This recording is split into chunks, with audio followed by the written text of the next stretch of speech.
Hello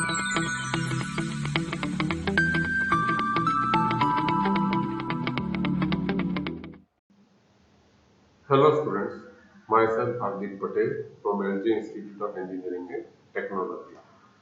In today's session, we are going to start with the vector and its properties and the parameterization and the outline.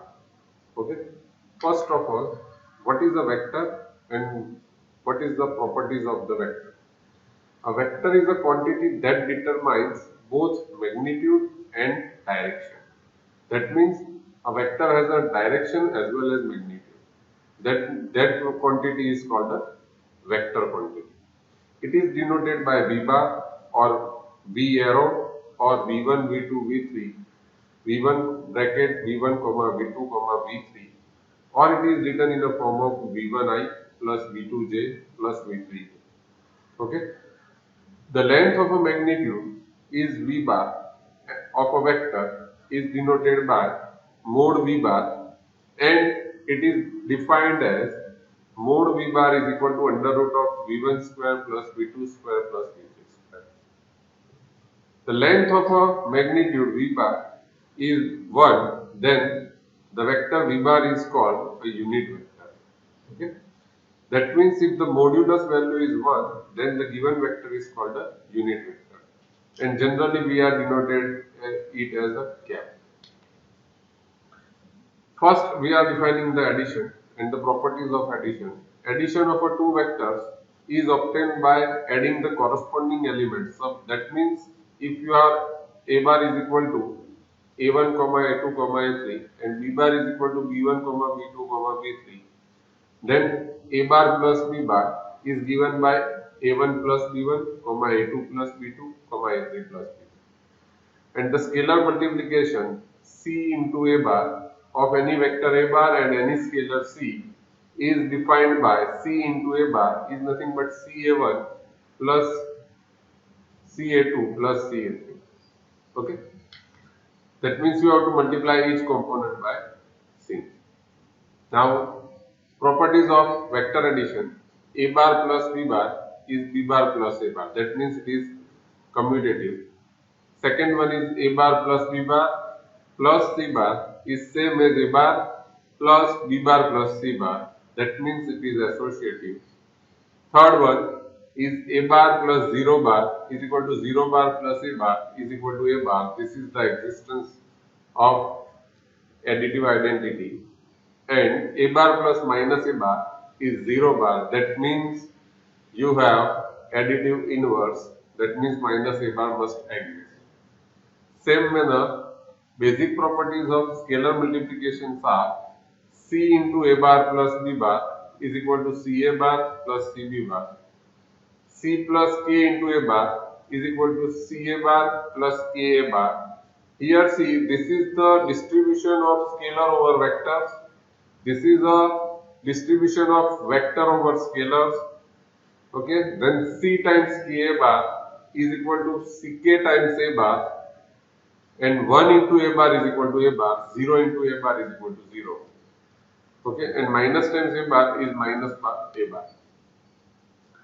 Then first thing we are going to define a dot product. Now you have learned simple dot product. If you have a bar is equal to a1, a2, a3 and b bar is equal to b1, b2, b3, then a dot b is given by a1 b1 plus a2 b2 plus a3 b3. That means you have to multiply the corresponding elements and add them. Or you can define it as mod a bar into mod b bar into cos theta. Okay. Now, properties of dot product: a dot b is same as b dot a, and a bar plus b bar dot c bar is equal to a bar dot c bar plus b bar dot c bar. That means dot product is commutative and it is distributive. Okay. Now, the angles between two vectors: cos theta is a bar dot b bar divided by mod a bar into mod b bar. Basically, it is obtained from the formula of a dot b. And if a dot b is 0, then we say that A bar is orthogonal to vector B bar. Same manner, or you can say that A is perpendicular to B. And A dot B is 0, that means cos theta is 0. That means the angle is going to be 90. That is the simple logic. Now, cross product. If you have any two vectors, A bar is equal to A1, A2, A3 and B bar is equal to B1, B2, B3, then A cross B is given by I, J, K, determinant of I, J, K, A1, A2, A3, B1, B2, B3. Okay. Now, properties of cross product. First one, distribution over addition. A cross B plus C is equal to A cross B plus A cross C. Same manner, A plus B cross C is equal to A cross C plus B cross C.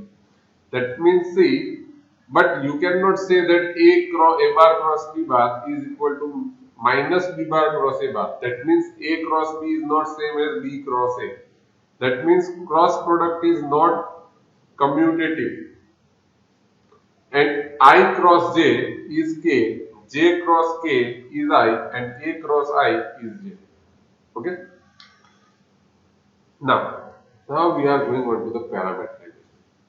You have learned some basic things such as, suppose you have one curve, R bar is equal to X, T, I, Y, T, J, Z, T, K. That means R bar is your standard position vector, X, I, Y, J, Z, K. And if you can write down X, Y, and Z in a form of only one variable T, then you can say that your curve is parameterizable, and whatever the vector R we have, this is a parametric form of it. Okay. Now, this is a parametric form of the vector. Done. Now, we are defining the arc rate. If we are aware of the parametric form of a position vector R bar, that means we are aware of R bar T, which is in the form of xti plus ytj plus ztk, then the tangent vector is given by r dash is equal to x dash ti, y dash tj, z dash tk, and mode of r dash, this r dash is the tangent vector, that means it is capital T if you are going to say tangent, and mode of r dash is going to be under root of x dash square plus y dash square plus z dash square. And using this r dash, the arc length is given by S is equal to integration from A to B mode r dash t dt, where r dash is nothing but mode of r dash is nothing but it is under root of x dash square plus y dash square plus z dash square. If instead of 3 dimension you have curve in a 2 dimension, y is equal to function of x only, then this arc length is given by integration from a to b under root of 1 plus dy by dx the whole square into dx. That means in that case your curve is not in a form of parametric form. Then also your r bar is going to be a xi plus yj, and now y is your what? Function of x, correct? That means you are differentiating r bar with respect to x directly. So dr by dx, because this is the function of x. So we are going to differentiate this with respect to x. So this is going to be I, this is going to be dy by dx into j, and therefore if we are, this is r dash. So mode r dash is going to be what? Under root of 1 plus dy by dx the whole square. Correct? And now your parameterization is in the form of x. So s will be in the form of this.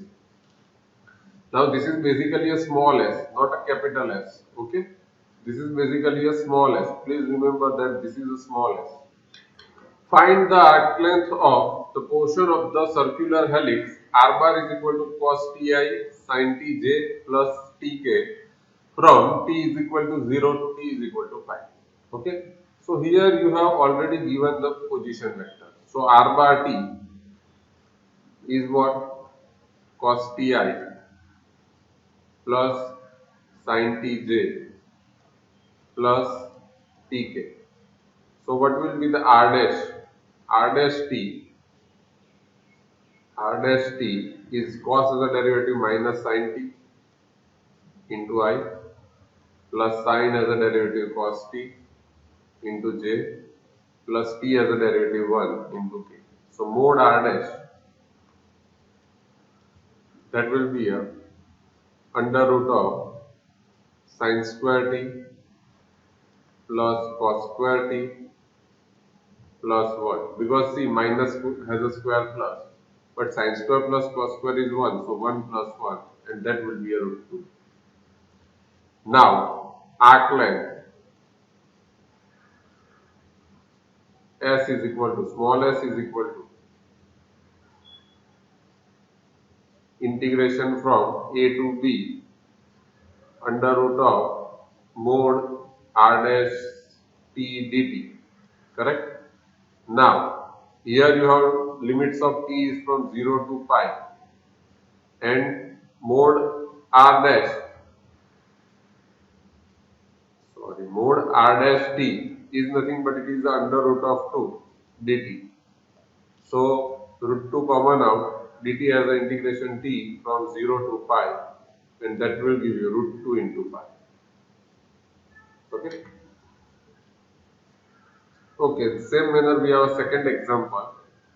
We have given y is equal to log sec x. Now see here y is in the form of x. So we have to find out dy by dx. So derivative with respect to x. So log has a derivative 1 upon x into derivative of sec. Sec has a derivative sec x into tan x. So sec x will be cut out, and you will get tan x. And therefore arc length or length of arc s is equal to integration from a to b under root of 1 plus dy by dx the whole square dx. Correct? Now here we are integrating with respect to x, so limits of x will be there, so 0 to pi by 3 under root of 1 plus dy by dx is 10x, so 1 plus 10 square x. Okay, so 1 plus 10 square is sec square, so you have a sec x, and integration of sec x is log mod sec x plus 10x, and limit is from 0 to pi by 3. Correct? So put the limits, and that will give you log. If you are going to put pi by 3, then sec pi by 3. Sec pi by 3 as a value 2. Tan pi by 3. Tan pi by 3 as a value root 3. Minus log sec 0, 1, tan 0, 0. And log 1 has a value 0. So answer will be log of mod 2 plus root 3. And here it is positive, so mod is not required. So this one is the answer of the length of curve. Okay. So these are the topics which we have covered in today's session. So if you have any doubt or any query regarding these topics, then please feel free to contact me.